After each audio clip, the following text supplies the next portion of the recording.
Sahabat Oase Rohani Katolik yang terkasih, dimanapun Anda berada, apa kabar Anda semua? Semoga Anda tetap sehat, tetap penuh semangat, dan senantiasa bersyukur atas anugerah yang sudah Anda berikan, Anda terima dari Allah.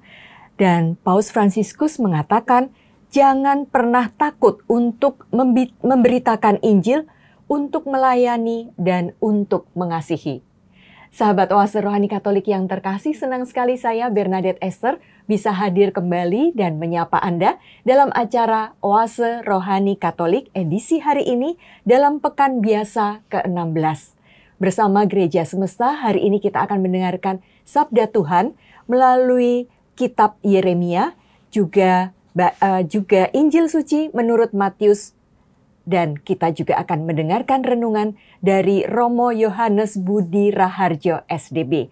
Mari kita sapa beliau lebih dulu. Apa kabar Romo Budi? Baik Ibu B, terima kasih. Semoga Ibu B, para pemirsa pendengar semua dalam keadaan yang baik. Ya, terima kasih atas kesediaan dan kesetiaan Romo Budi untuk senantiasa hadir menyapa para pemirsa Oase Rohani Katolik. Romo saat ini sedang menjalani perutusan di mana, Romo? Di Provinsialat begitu, kantor pusat STB di Indonesia, dan tugas saya sebagai ekonom untuk STB di Indonesia.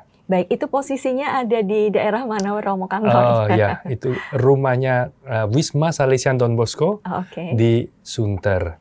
Ya. Ya, Sunter Jaya. Oh, di Sunter, baik. Ya. Sahabat Oase Rohani Katolik yang terkasih, mari kita awali acara hari ini dengan doa pembuka yang akan dipimpin oleh Romo Budi.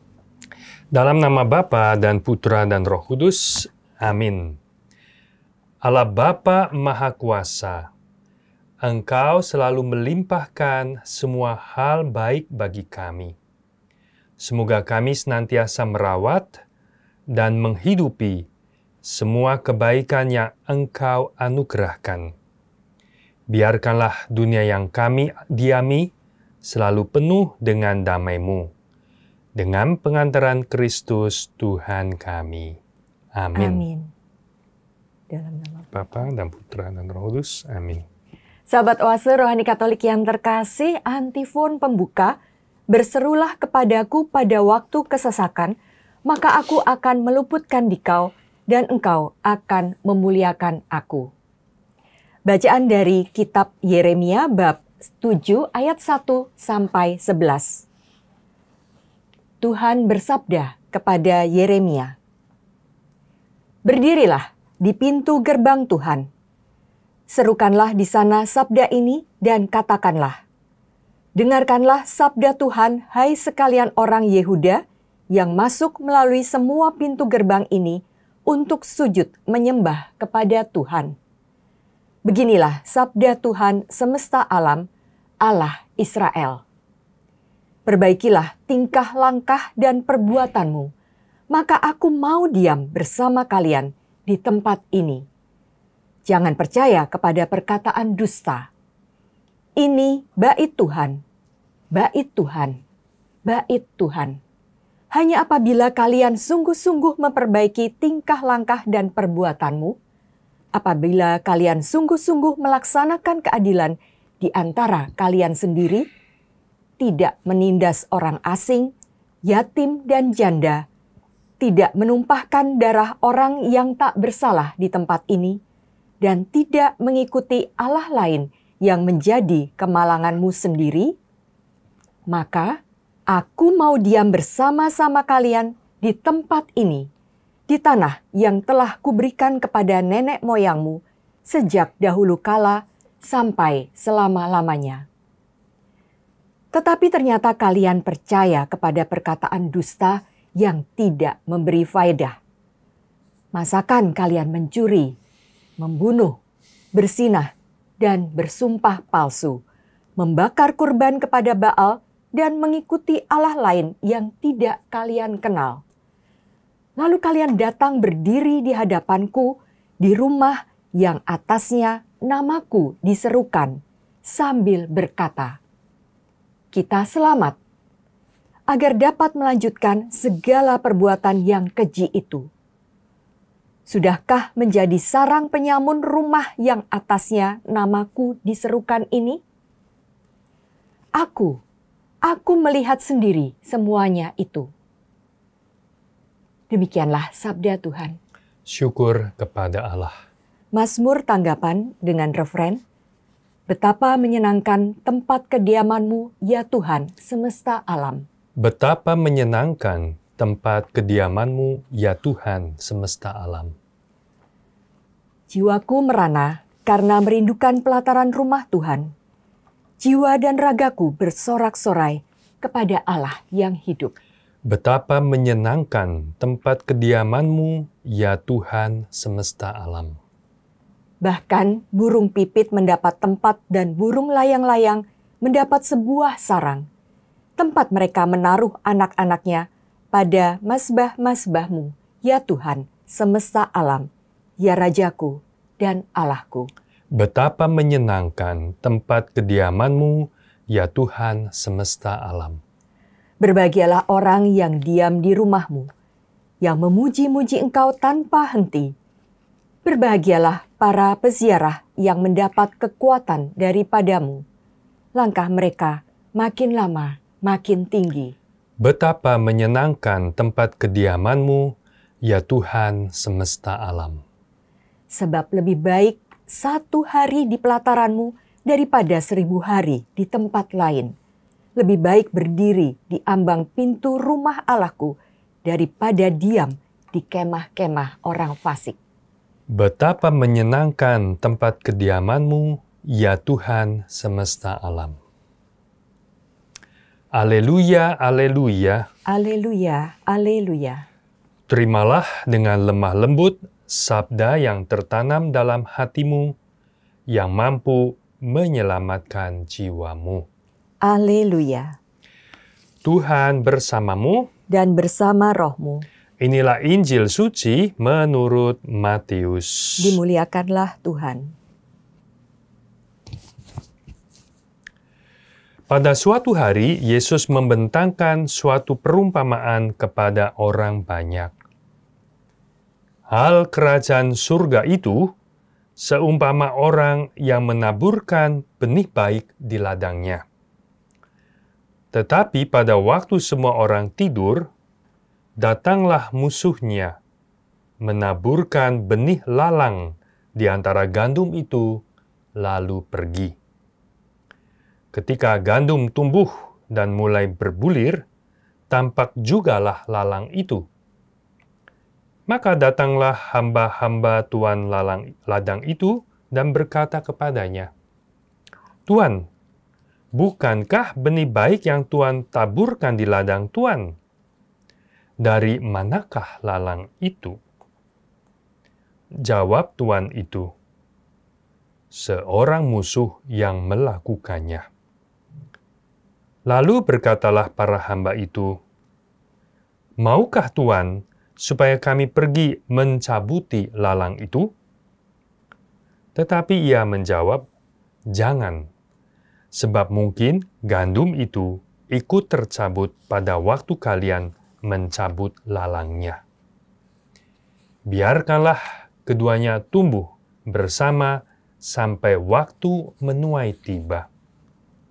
Pada waktu itu, aku akan berkata kepada para penuai, kumpulkanlah dahulu lalang itu, dan ikatlah berberkas-berkas untuk dibakar.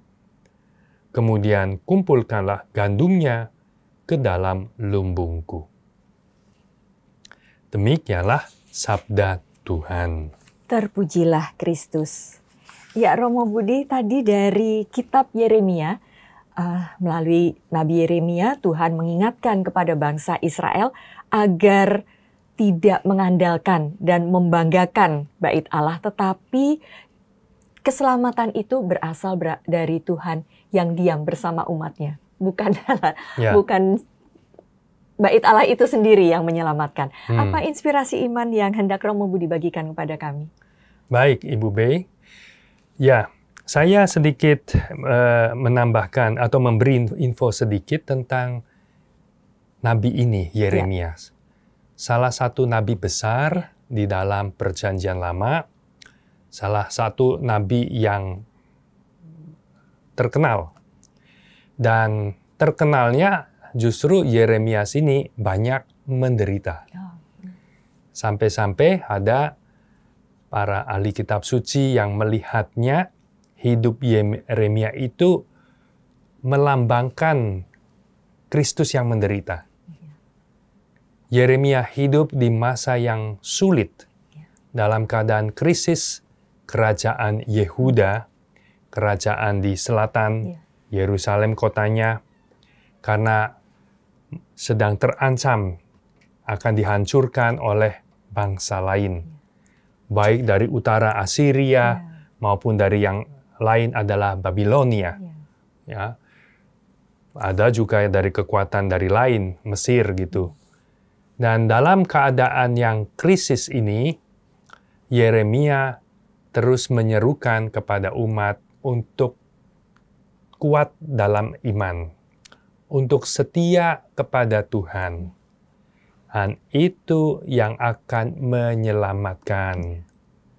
Bukan percaya kepada kekuatan asing atau kekuatan hal-hal lain, material, ya, tentaranya atau apa. Bukan itu. Tetapi ada yang mengajarkannya tenang saja, tidak apa-apa. Kenapa? Kita pasti aman. Kenapa? Karena ada bait Allah di sini. Ya, bait Allah artinya Allah diam di antara kita. Jadi mau diapa-apain tenang aja, tidak apa-apa. Nah, di situ Yeremias diutus untuk mengingatkan itu keliru. Dan orang bisa punya kepercayaan yang salah, bahkan kayak tahayul. Itu kayak mantra, ini bait Tuhan, ini bait Tuhan, bait Tuhan. Ya, 3 kali begitu. Ya, dikatakan perkataan dusta. Betul. Hanya dengan seperti itu, pasti baik-baik saja. Tidak. Kalau perbuatanmu jahat, Tuhan tidak diam di antara kamu. Begitu. Ya. Kata diam itu berulang kali. Juga di Mazmur itu kan ditanggapi, maka dipilih Mazmur yang betapa menyenangkan tempat kediamanmu, Tuhan. Ya. Orang yang berbahagialah orang yang diam di rumahmu. Mazmur begitu. Menanggapi bacaan pertama, karena idenya, pemahamannya memang kalau Allah diam dengan umatnya, kehidupannya pasti baik. Hanya kelirunya memikir bahwa karena ada bait Allah, bait suci di situ, biarpun perbuatannya nggak betul kayak apa, jahat kayak apa, tenang aja, Allah tetap diam di antara kita. Maka Yeremias lagi menegur tidak seperti itu. Jangan percaya perkataan dusta itu, bahkan seperti tahayul percaya seperti itu. Tetapi yang penting adalah kalau umat Allah melaksanakan keadilan. Di sana dikatakan tidak menindas. Siapa yang biasa bisa ditindas? Yang lemah itu.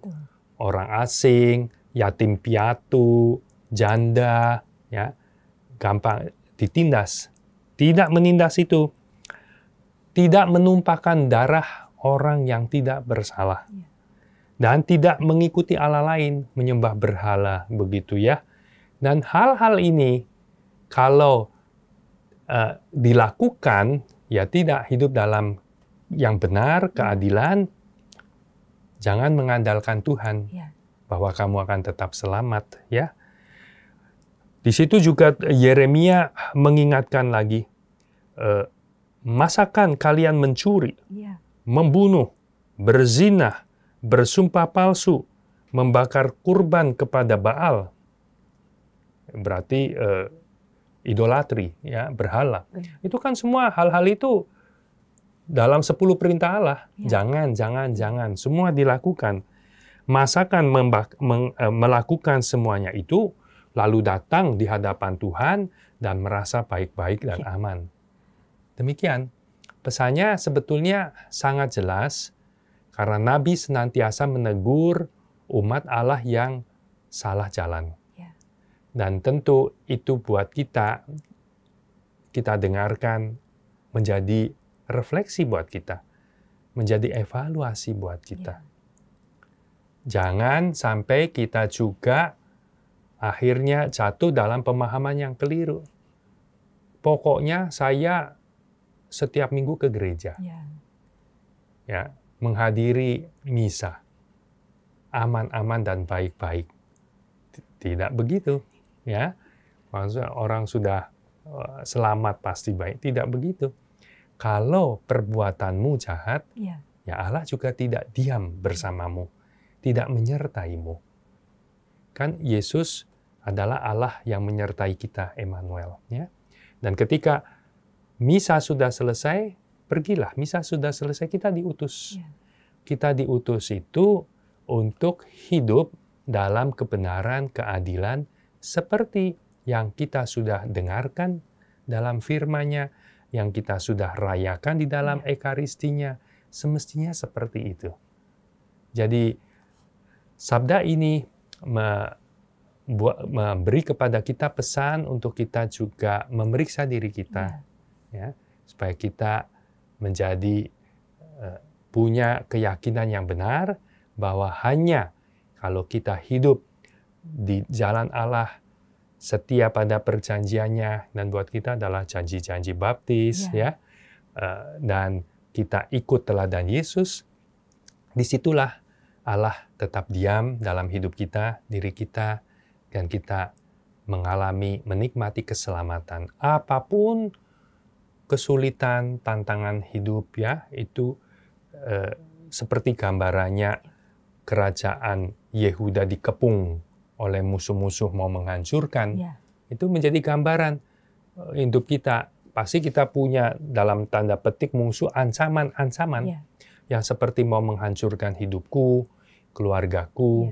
Tetapi kalau sekali lagi itu kita hidup di jalan 10 perintah Allah jelas, ya, sabda bahagia jelas, dan kita hidupi itu, dan kita pasti hidup dalam damai sejahtera Tuhan, dalam keselamatan. Demikian, Ibu B. Iya, Romo Budi, terima kasih sudah mengingatkan kami bahwa bukan hanya ritual, bukan hanya datang ke gereja, tetapi juga kita harus memeriksa perilaku kita, apakah kita sudah layak dan pantas. Jangan sampai dengan kondisi yang hati yang tidak bersih, tanda kutip tidak bersih, lalu kemudian menyebut-nyebut nama Tuhan dan merasa kita diselamatkan. Betul. Ya, justru itu menimbulkan skandal. Orang yang bilang batu sandungan. Wah, kelihatannya rajin ke gereja, menyambut komuni kudus, tetapi misalnya orang tahu hidup perkawinannya tidak setia, ya kan? Orang tahu bahwa dia tidak jujur dalam pekerjaannya, korupsi, jatuh di dalam korupsi yang terjadi di mana-mana. Ya. Dan orang tahu dia banyak menipu, misalnya begitu. Nah, itu teguran Yeremias mesti mengena orang-orang dengan keadaan yang seperti itu. Dan buat kita semua, kalaupun kita tidak dalam kondisi yang seperti itu, selalu menjadi peringatan, pengingat, supaya kita senantiasa menyadari, memahami, ya, bahwa Tuhan diam dalam diri kita kalau kita mengerjakan keadilan, hidup menurut ajarannya, ya, seperti itu. Sederhana itu. Terima kasih renungannya yang sungguh menggugah dan mengingatkan kami. Sahabat Oase Rohani Katolik yang terkasih, seperti yang disampaikan Romo Budi tadi, kita diingatkan bahwa yang penting bukan sekedar bangunan gereja atau ritual yang kita lakukan, tetapi yang lebih penting adalah hidup seturut dengan kehendak Tuhan, berbuat kasih, mengamalkan kebersamaan, dan jangan lupa berbuat kebenaran. Mari kita jeda sejenak untuk mengendapkan apa saja yang sudah kita dengar dari renungan Romo Budi tadi. Jangan kemana-mana, karena sebentar lagi kami akan kembali untuk melanjutkan percakapan rohani dari Injil Suci menurut Matius. Tetaplah bersama kami.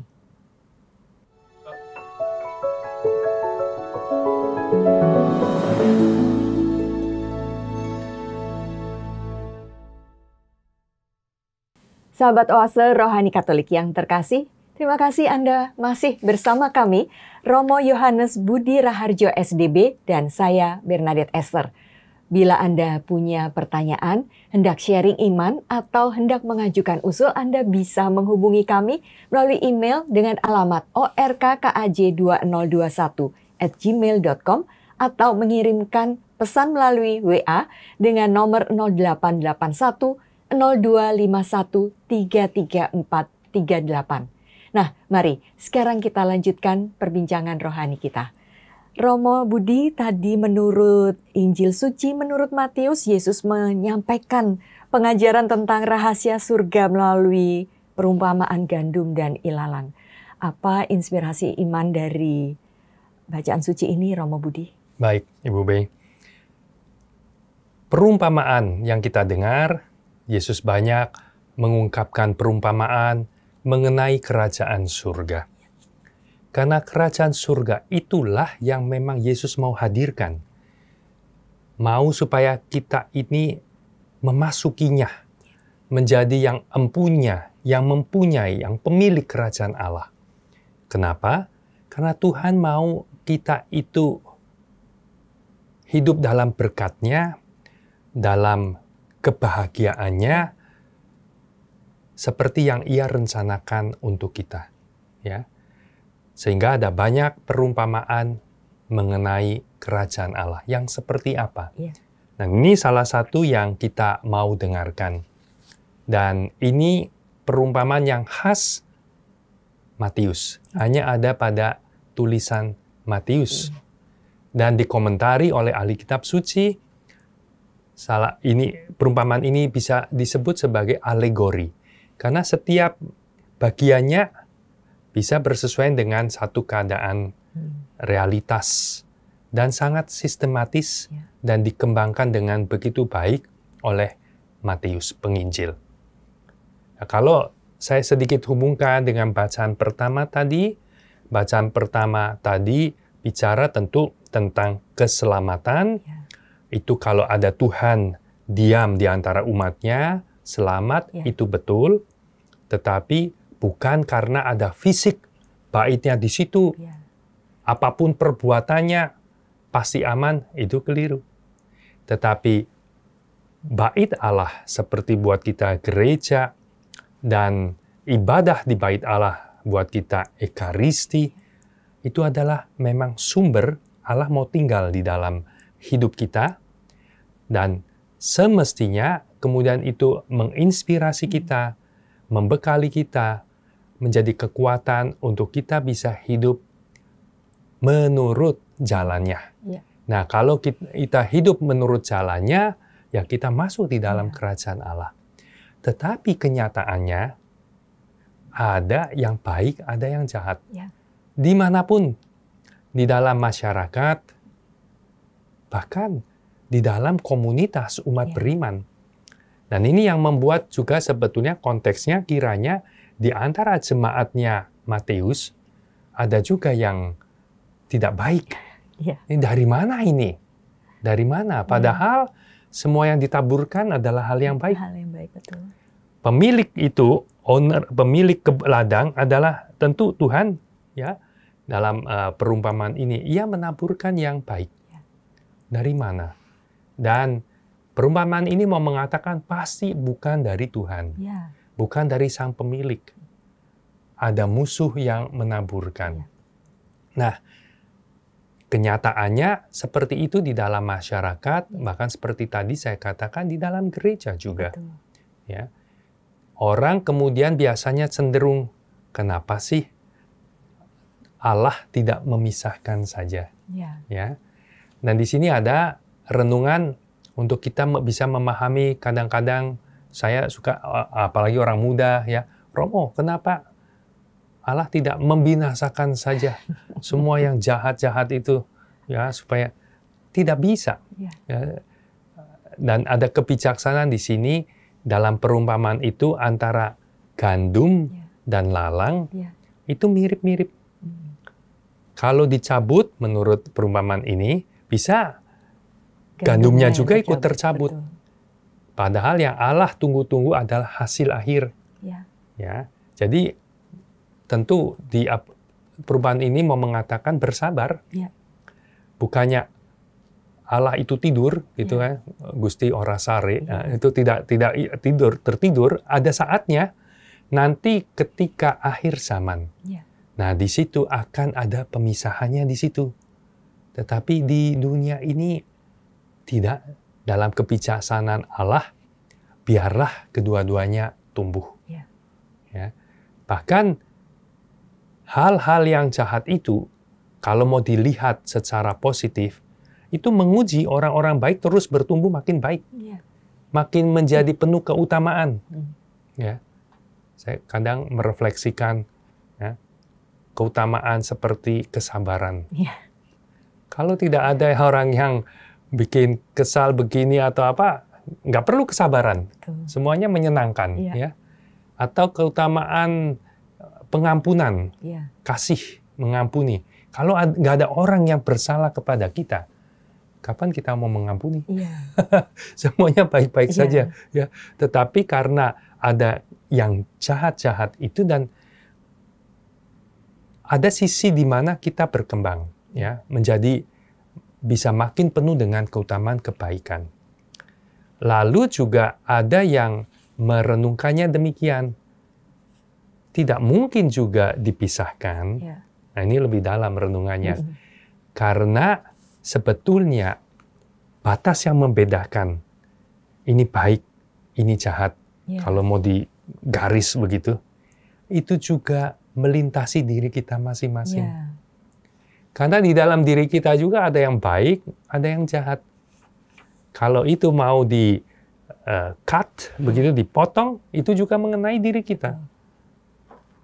Dan kesempatan semuanya itu Tuhan berikan sebetulnya supaya kita terus berkembang makin baik, ya, makin menghilangkan yang tidak baik kalau menyangkut diri kita, ya, di dalam diri kita. Nah, ini gunanya kita mendengar sabda Tuhan. Ini gunanya kita beribadah. Bukan untuk mengalami atau mempunyai keyakinan yang palsu seperti bacaan pertama umat Allah itu yang ditegur oleh Yeremias, ya. Bukan untuk seperti itu, tetapi untuk kita ini terus makin bisa dimurnikan. Makin bisa memperbaiki kesalahan. Itu yang gunanya kita beribadah. Dan kalau kita menghayati seperti itu, maka kita beribadah itu kita dengan satu penghayatan kita terus-menerus dibina oleh Tuhan. Dibina oleh firman-Nya, dibina oleh tubuh dan darah-Nya supaya kita makin kuat melaksanakan kehendak-Nya. Nah, kalau itu terjadi di dalam hidup kita, kita terus bertumbuh dan kita makin menjadi orang yang memiliki kerajaan Allah. Kita makin diam di rumah Tuhan. Dan seperti Mazmur tanggapan itu, betapa indahnya diam di rumah Tuhan. Betapa membahagiakannya hidup dalam rahmat Tuhan. Dan ini yang mesti juga diklarifikasi, apa yang dipikir menjadi hidup dalam berkat Tuhan, itu bukan hubungannya dengan hal-hal material, ya. Tidak dalam arti kebanyakan kelimpahan materi, tidak. Oke. Banyak sedikit materi itu hal-hal yang akan lewat. Ya. Tetapi damai sejahtera, hidup dalam kasih, di dalam damai, dalam sukacita Tuhan. Nah, itu yang kerajaan Allah di situ. Cerita-cerita di dalam kitab suci, bahkan keluarga kudus dari Nazaret. Itu kan keluarga yang sederhana. Keluarga ya kelas pekerja, kelas bawah, ya. Tapi pastilah rumah itu yang paling bahagia di rumah keluarga kudus Nazaret itu. Kenapa? Karena anggota keluarganya orang-orang, ya Tuhan Yesus sendiri jelas, ya. Bunda Maria yang penuh rahmat dan Santo Yosef yang selalu mencari kehendak Tuhan. Itu satu keluarga impian. Kalau dulu ada tim bola basket waktu Olimpiade pertama bola basket dimainkan ada The Dream Team. Ya. Tim impian dari Amerika, bintangnya siapa yang bisa lawan gitu ya, pasti menang dan memang menang. Dan ini saya bilang ini the dream family ya, satu keluarga impian yang buat kita itu menjadi satu teladan, satu gambaran contoh, itulah kerajaan Allah. Damai sejahtera, bukan dengan melimpahnya harta benda. Keluarga Nazaret tidak mempunyai hal-hal itu ya. Bukan karena kedudukan yang tinggi, terpandang. Keluarga Nazaret hanya tukang kayu, warga biasa. Ya. Tetapi mereka betul-betul pasti yang hidup di dalam kerajaan Allah, ya, karena hidup dalam kebenaran, dalam hal yang baik. Melakukan yang benar, melakukan yang baik, ya, itu menjadi sukacita buat kita yang terus mendengarkan sabda Tuhan dan menghidupinya. Demikian, Ibu Bey. Ya, Romo, tadi larangan mencabut lalang itu penting juga bagi kita saat ini ya, Romo. Kerap kali kita ini tergoda untuk memurnikan lingkungan kita yang kita anggap tidak baik, mengekskomunikasi atau menyingkirkan orang-orang yang kita anggap tidak sesuai ya, Romo. Ya, memang kadang kita mungkin berpikir itu bisa dipisahkan, tetapi tidak, karena sebetulnya pemisahnya itu juga melintasi dalam diri kita sendiri. Ya, pasti kenyataannya seperti itu. Perumpamaan ini bisa membuat kita menerima realitas apa adanya, karena manusia semua berdosa, punya kekurangan, punya hal yang jahat, dan memang ada yang kiranya kita bisa lihat betul-betul jahat. Banyak kejahatan yang dilakukan. Namun Tuhan terus memberi kesempatan kepada semua orang. Dan kita sendiri masing-masing mesti menyadari, lagi-lagi itu, dalam diri kita juga ada yang baik, ada yang jahat. Dan Tuhan terus memberi kesempatan untuk hidup kita itu makin mengikis, ya, menyingkirkan, menghilangkan yang tidak baik itu, dan makin kita bisa penuh hidup kita dengan kebaikan Tuhan. Begitu. Baik, terima kasih Romo Budi atas renungannya yang menguatkan iman kami. Sahabat Oase Rohani Katolik yang terkasih, Tuhan sudah menabur benih baik di dalam diri kita melalui sabdanya yang kita baca dan kita dengarkan setiap hari. Bukan hanya kita baca atau kita dengarkan, tetapi akan jauh lebih baik bila kita pun mampu melaksanakannya agar seperti gandum kita bisa tumbuh dengan baik. Sahabat Oase Rohani Katolik yang terkasih, kita sudah berada di penghujung acara. Kita akan menutupnya dengan doa penutup dan berkat Allah melalui Romo Budi. Marilah kita berdoa. Allah Bapa yang Maha Pengasih, kami telah mendengarkan sabda-Mu. Semoga kami senantiasa tekun dan setia menjadi gandum yang baik, kendati harus hidup bersama dengan ilalang sampai pada waktu musim panen tiba. Kami mohonkan ini kepadamu dengan pengantaran Kristus Tuhan kami. Amin. Tuhan bersamamu dan bersama rohmu. Dan semoga Allah yang Maha Kuasa memberkati saudara sekalian, Bapa dan Putra dan Roh Kudus. Amin. Ya, sahabat Oase Rohani Katolik yang terkasih, dengan demikian usai sudah acara kita pada hari ini. Saya Bernadette Esther dan Romo Budi SDB. Kami berdua pamit undur diri. Selamat melanjutkan aktivitas Anda. Sampai jumpa pada kesempatan lain. Salam. Terima kasih Romo Budi. Terima kasih Bu Bey.